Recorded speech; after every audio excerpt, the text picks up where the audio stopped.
ಎಲ್ಲರಿಗೂ नमस्कार। यहाँ आकर बहुत खुशी हो रही है मुझे। ये श्री बसवन्ना जी, श्री सवाई गंधर्व जी, किट्टूर रानी चेन्नम्मा जी की धरती है और संत सिद्धेश्वर स्वामी जी को भी मैं आज यहाँ मंच पे खड़े हुए श्रद्धांजलि अर्पित करती हूँ। देखिए, आपका जो क्षेत्र है धारवाड़, ये बहुत प्रसिद्ध है। आपने संगीत, कला, साहित्य में महान विभूतियां दी। यहाँ के किसान, उनकी शक्ति अपार रही। यहाँ पर आपने जब जब अन्याय देखा, आप अन्याय के खिलाफ खड़े हुए। देखिए, मैं यहाँ जब आ रही थी तो रास्ते में एक छोटी सी दुकान थी और मैंने देखा कि एक महिला, लगभग मेरी उम्र की महिला, बाहर खड़ी हुई है। तो सबने कहा थोड़ा समय है, तो मैं रुक गई और मैं उनके दुकान के अंदर चली गई और उनसे बातचीत की मैंने। उन्होंने मुझे बताया कि उनकी बेटी यहाँ सभा में है, उनका नाम बाल नागम्मा था और मैंने कुछ देर के लिए उनसे बातचीत की। तो उन्होंने मुझे बताया, मैंने पूछा कि क्या करती हो, इस दुकान में क्या क्या बनता है, क्या बेचती हो, किस तरह से आमदनी होती है। उन्होंने मुझे बताया कि 16 साल की उम्र में उनकी शादी हुई थी और जब से शादी हुई वो यहीं रहती हैं और उन्होंने हमेशा से अपने लिए कुछ काम किया है, अपने परिवार के लिए, अपने बच्चों की परवरिश के लिए। 7 बच्चे थे, अब बड़े हो गए हैं, अभी मेरी उम्र की हैं। मुझे चाय बना के, बहुत अच्छी चाय बना के दी। मैंने सुना है यहाँ के पेड़े भी बहुत प्रसिद्ध है, लेकिन पेड़े नहीं खाए मैंने, मिले नहीं। पेड़े, धारवाड़ पेड़ ಎಷ್ಟು ಜನಪ್ರಿಯ ಆಗಿದೆ, ಆ ಪೇಡ ನನಗೆ ಸಿಕ್ಕಲಿಲ್ಲ ಅಂತ ಹೇಳಿ। तो मैंने खूब सवाल पूछे नागम्मा जी से। मैंने पूछा कि कैसा लगता है, मुश्किलें क्या हैं, महंगाई कितनी है, घर कैसे चलाती हो, ये सारे सवाल पूछे।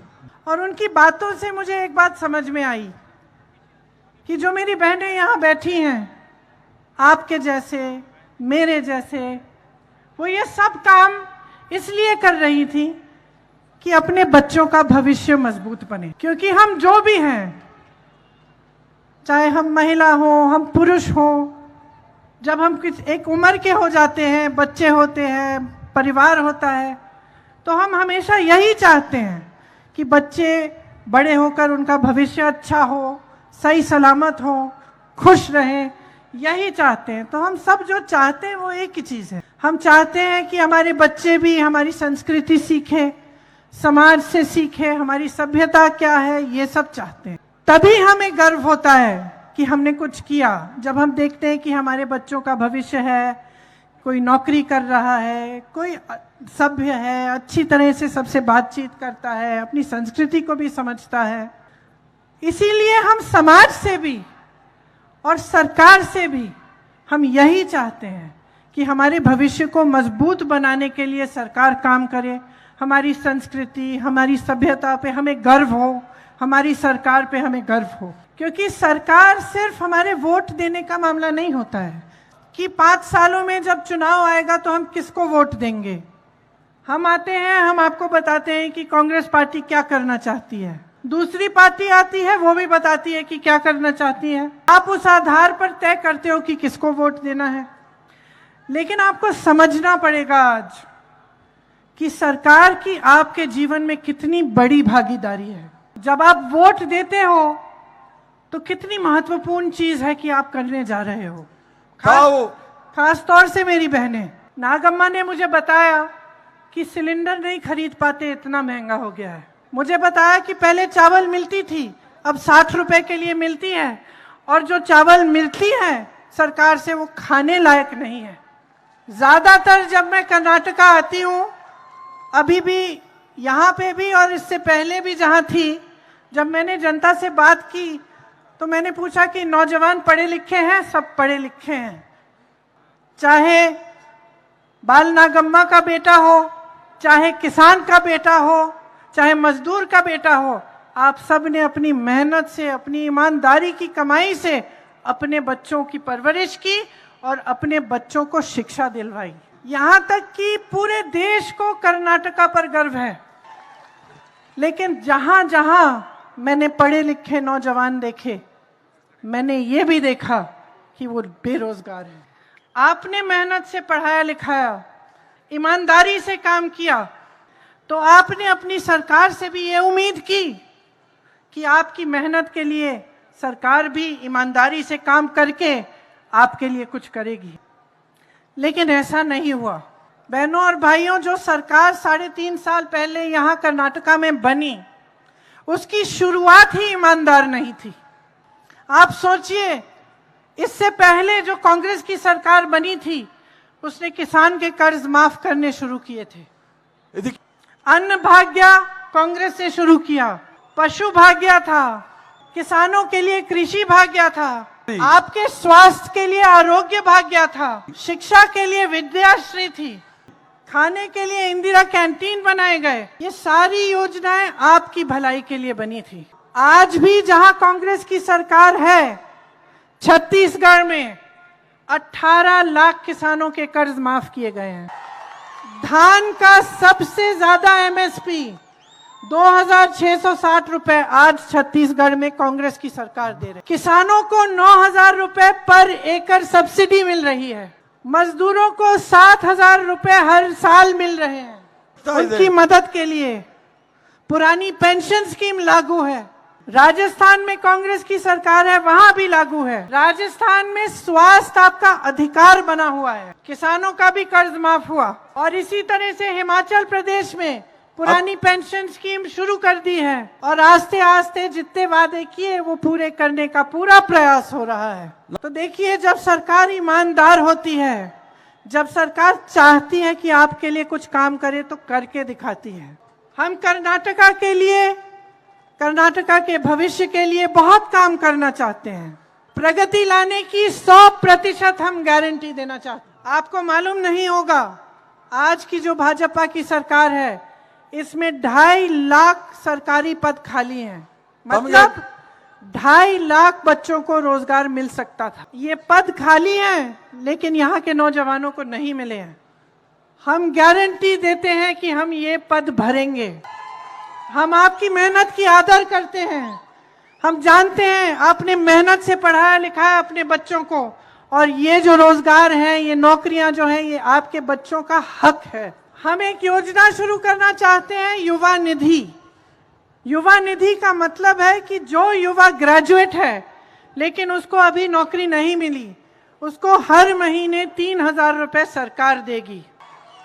जो जिसके पास डिप्लोमा है उसको 1,500 रुपए महीने। मैंने अन्न भाग्य की बात की, 10 किलो चावल मुफ्त मिलेगी अन्न भाग्य में। गरीब परिवारों को 200 यूनिट बिजली की मुफ्त में मिलेगी। इसको गृह ज्योति कार्यक्रम कहेंगे। और मेरी बहनें जो गृहस्थ हैं, जो घर संभालती हैं, ये मत समझो कि हम पहचानते नहीं है कि आप कितना बोझ उठाते हो। अभी अभी मैंने खुद मिसाल देखा कि किस तरह 7 बच्चों को पाला, लेकिन काम करती रही हैं। मेरी उम्र की हैं, फिर भी आज काम कर रही हैं। आप चाहे खेती में काम करती हो, चाहे आपका जॉब होता है, चाहे कुछ भी होता है, घर आके भी आप काम करती हो ना। घर आके भी घर की परवरिश, बच्चों की परवरिश, खाना बनाना, सबका देखभाल करना, ये हम ही करते हैं महिलाएं। समाज का बोझ भी हम उठाते हैं और संस्कृति को भी आगे हम ही बढ़ाते हैं अपने बच्चों को सिखा के। इसलिए कांग्रेस पार्टी आपको पहचानती है और 2,000 रुपए प्रति महीने आपको देना चाहती है आपके खाते में। तो ये सब कांग्रेस पार्टी करना चाहती है आपके लिए। एक ऐसी सरकार बनाना चाहती है जो आपके साथ खड़े होकर आपके भविष्य में भागीदार बने। देखिए, अफसोस ये है कि आज कर्नाटका में जो हो रहा है वो देख के दिल दुखता है। आपने भरोसे से अपना वोट दिया, अपनी सरकार बनाना चाहिए, उस सरकार को इन्होंने तोड़ा, एक नई सरकार बनाई, ठीक है, कम से कम वो सरकार आपके लिए काम करके दिखाती, लेकिन किसी की इज्जत नहीं की। आपके वोट की इज्जत नहीं की, आपके प्रदेश की इज्जत नहीं की, यहां बैठे हुए जगदीश शेट्टर जी की इज्जत नहीं की, पूरे लिंगायत समाज की इज्जत नहीं की, और इतना खुल के भ्रष्टाचार किया है कि जो भ्रष्ट है उसको टिकट मिल रहा है, जो ईमानदार है उसको नहीं मिलता। जो भ्रष्ट है उसको प्रधानमंत्री जी फोन करते हैं, उनको मनाने के लिए, उसको उससे बात करने के लिए। जो ईमानदार है उसे परे कर दो। तो जब जनता की इज्जत नहीं होती, जब नेता ये नहीं समझ पाता कि नेता को बनाने वाली जनता है, जब सत्ता की लालच में, पैसों की लालच में सरकारें बनती हैं, तो बहुत ऐसी चीजें हो जाती हैं प्रदेश में और देश में जो गलत होती हैं। देखो हमारी सभ्यता क्या है, हम सब अपने बच्चों को अच्छा अच्छा सिखाते हैं। मान लो आपका बच्चा किसी और के घर में चले गया, कुछ उठा के घर ले आया, तो आप क्या करोगे? उसको डांटोगे, उसको सिखाओगे कि ये गलत है, वापस जाओ उस घर में, लौटा दो वो चीज। तो ये 40% की जो सरकारा है, जो कर्नाटका को लूट रही है, लूट रही है, लूट रही है, जो कॉन्ट्रैक्टर्स हैं आत्महत्या कर रहे हैं क्योंकि लूटे गए हैं। स्कूल के मैनेजमेंट कॉन्ट्रैक्टर एसोसिएशन प्रधानमंत्री को चिट्ठी लिखते हैं, कुछ नहीं होता। जितने भी भर्ती के आपके एग्जाम हैं, ये बेचारे बच्चे पढ़ते हैं एग्जाम के लिए, भर्ती के लिए एग्जाम करते हैं, जितने भी हैं उसमें लूट हो गई। इतना खुला भ्रष्टाचार हो गया है कि एक विधायक के बेटे के घर में 8 करोड़ रुपए कैश मिलता है, उस पे कार्रवाई नहीं होती, उस पे कार्रवाई नहीं होती। उल्टा उसके पिताजी परेड निकालते हैं कि मुझे कुछ करके दिखाओ। किसान आत्महत्या करते हैं, उन्हें दाम नहीं मिलते अपनी उपज की, नहीं मिलता। उल्टा जीएसटी लगती है हर चीज पे, डीजल पेट्रोल के दाम ऊपर हो गए हर चीज पे, चाहे दवाई हो, चाहे आपके खाने की चीजें हो, चाहे किसान की जो चीजें हो, सब कुछ जीएसटी लगा के महंगा हो गया। कोविड की मरीजों को नहीं छोड़ा, स्कूल के बच्चों के अंडों को नहीं छोड़ा। आपकी सड़कों को बनाने के बजाय, आपके लिए स्कूल बनवाने के बजाय, अस्पताल बनाने के बजाय, आपके बच्चों को रोजगार देने के बजाय, किसानों को मदद करने के बजाय सिर्फ लूटा ही लूटा है। आपने तो सुना होगा कि शेगांव के एक किसान को रिश्वत देने के लिए अपने बैल लेकर जाना पड़ा, यहां तक कि जिसके पास पैसा नहीं है उसको अपनी बैल देनी पड़ रही है इन्हें। आपको गन्ने का सही दाम मिल रहा है? मिल रहा है? नहीं। कपास का मिल रहा है, कॉटन कपास का मिल रहा है, मिर्च का मिल रहा है।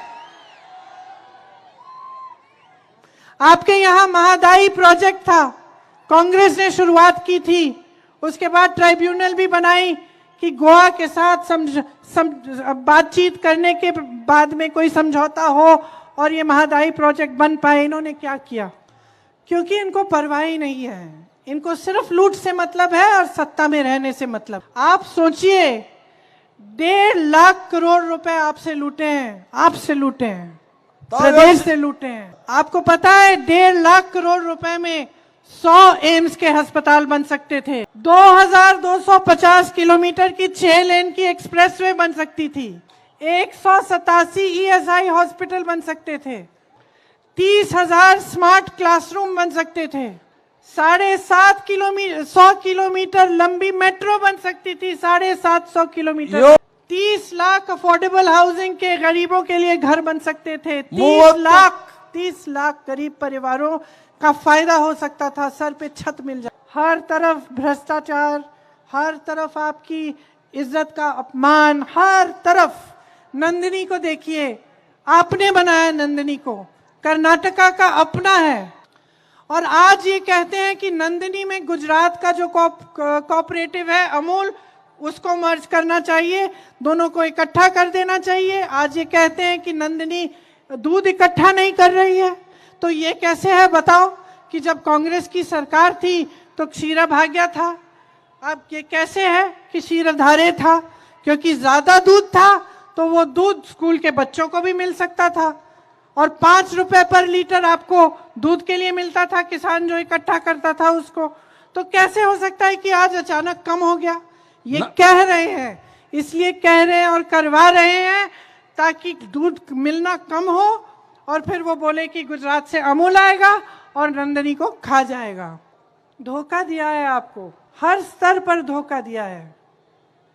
आरक्षण को लेके भी धोखा दिया, कहा कि हम कर्नाटका में बढ़ाएंगे, लेकिन इन्हीं की सरकार केंद्र में है, और केंद्र में उसको बढ़ाने के लिए जो संविधान में करना पड़ता है, 9th शेड्यूल में डालना पड़ता है, वो नहीं किया। मेरे नौजवान भाइयों और बहनों को मालूम है कि आज अगर आपको पोस्ट चाहिए तो उसका रेट फिक्स है। लेक्चरर बनना है 30 लाख 50 लाख निकालो, जूनियर इंजीनियर बनना है तो 30 लाख निकालो, असिस्टेंट प्रोफेसर बन रहा है तो 50 से 70 लाख निकालो। तुम्हारी शिक्षा की कोई कीमत नहीं है। तुमने शिक्षा दिलवाई अपने बच्चों को, बच्चा शिक्षित बना, उसकी कोई कीमत नहीं है, घूस चाहिए। और सबसे बड़ी शर्म की बात पता है क्या है बहनों और भाइयों? कि इनके बड़े से बड़े नेता आकर आपके सामने अपने अपमान की बात करते हैं कि आज भी जितने भी भाजपा के नेता हैं ये समझते नहीं हैं कि चुनाव में मुद्दे जनता के मुद्दे होने चाहिए। सरकार बनाना चाहते हैं, बताएं महंगाई कैसे कम करेंगे, रोजगार कैसे दिलवाएंगे, शिक्षा की कौन सी संस्थानें बनाना चाहते हैं, कितने अस्पताल बनाएंगे, सड़कों को ठीक करेंगे कि नहीं।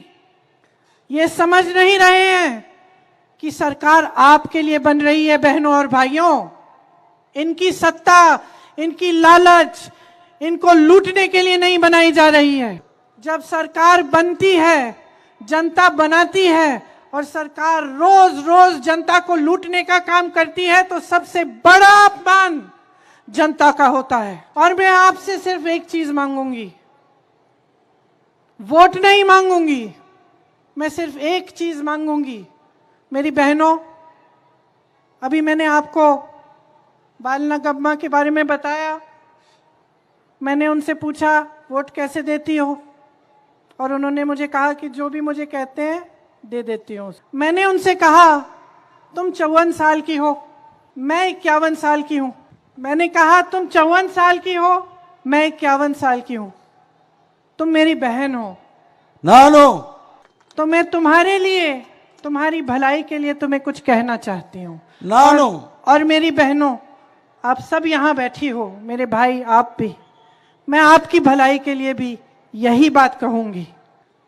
देखो, तुम्हारा जीवन क्या है तुम जानते हो, तुम्हारा संघर्ष क्या है तुम जानते हो, तुम्हें कितनी मेहनत करनी पड़ती है, कितनी ईमानदारी से करते हो, कितने संघर्ष करने पड़ते हैं, ये तुम जानते हो। तुमसे ज्यादा कोई नहीं जानता। अगर कल गैस सिलेंडर कम का था, आज 1200 रुपए का है, तुम जानती हो। अगर तुम्हें दिख रहा है कि तुम्हारी सरकार तुम्हें लूट रही है, तो तुम जानती हो, क्योंकि तुम्हें कुछ नहीं मिल रहा है, सब महंगा हो रहा है, तेल महंगी है, सब्जी महंगी है, दाल महंगी है, चावल महंगी है। लेकिन वहां जो सरकार के बड़े बड़े उद्योगपति दोस्त हैं, वो तो बहुत अमीर होते चले जा रहे हैं, और तुम्हें दिख रहा है। तो मैंने नागम्मा को बताया कि मैं तुम्हें बताऊंगी कि कांग्रेस क्या करना चाहती है, लेकिन तुम्हारी एक बहुत बड़ी जिम्मेदारी है, तुम पता करो कि भाजपा की सरकार ने क्या किया है तुम्हारे लिए, दूसरी पार्टियां क्या कह रही हैं, क्या करने जाएंगी तुम्हारे भविष्य के। और मेरी बहनों, मेरे भाइयों, अपने अनुभव को देख के जो 3.5 सालों में तुम्हारे साथ जो हुआ है, वो देख के अपना वोट डालो, अपने लिए डालो, अपने बच्चों के लिए डालो, अपने कर्नाटका के भविष्य के लिए डालो। सरकार, नेता, मुख्यमंत्री, प्रधानमंत्री किस लिए होते हैं? आपके दुखों को सुनने के लिए, आपकी समस्याओं को सुलझाने के लिए, आपके भविष्य को बनाने के लिए। मैंने बहुत प्रधानमंत्री देखे हैं, इंदिरा जी, राजीव जी, नरसिम्हा राव जी, मनमोहन सिंह जी, अटल बिहारी वाजपेयी जी, बहुत प्रधानमंत्री देखे हैं, पहली बार मैंने ऐसे प्रधानमंत्री देखे हैं जो आपके दुखों को सुनने के बजाय आपके सामने आकर अपना दुखड़ा रो रहे हैं। आप अपनी शक्ति को पहचानो। आपकी वोट जो है आपका, ये सबसे बड़ी शक्ति है, इसको पहचानो और सोच समझ के वोट दो। कांग्रेस आपको मजबूत नेता देगी, मजबूत और ईमानदार सरकार देगी जो आपके लिए काम करेगी, आपकी इज्जत रखेगी और कर्नाटका के गर्व को और आगे बढ़ाएगी। तो इस बार किसी के कहने पे वोट नहीं डलेगा, ये मन बनाओ। ये वोट डलेगा आपके अपने अनुभव से, ये समझ के कि इस सरकार ने आपको लूटा है, इसको बदल डालो, एक नई सरकार बनाओ जो आपके लिए काम करे। और मैंने अपनी बहन नागम्मा को एक और बात बोली कि अगर हमारी सरकार बनेगी तो आपको, जितनी भी मेरी बहनें हैं, सबको बस में जाने का फ्री का टिकट मिलेगा। तो मैंने उनसे कहा कि जब सरकार बनेगी और आपको बस में जाना है तो मुझे जरूर साथ में ले जाना। तो मेरी प्यारी बहनों, मेरे प्यारे भाइयों, आपने बहुत ध्यान से मेरी बात सुनी। मुझे आशा है कि मेरी बातों का कुछ असर पड़ेगा और आप घर जाएंगे तो इनके बारे में सोचेंगे, क्योंकि आपको मालूम है कि अगर आप आज यहाँ आए हैं तो मेरी वजह से नहीं आए हैं।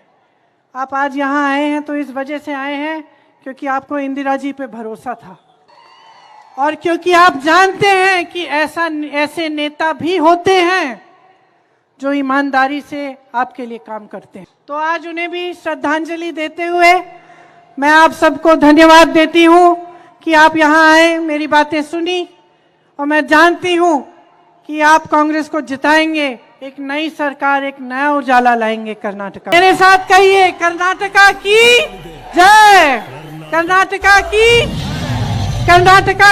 जय। धन्यवाद। जय हिंद।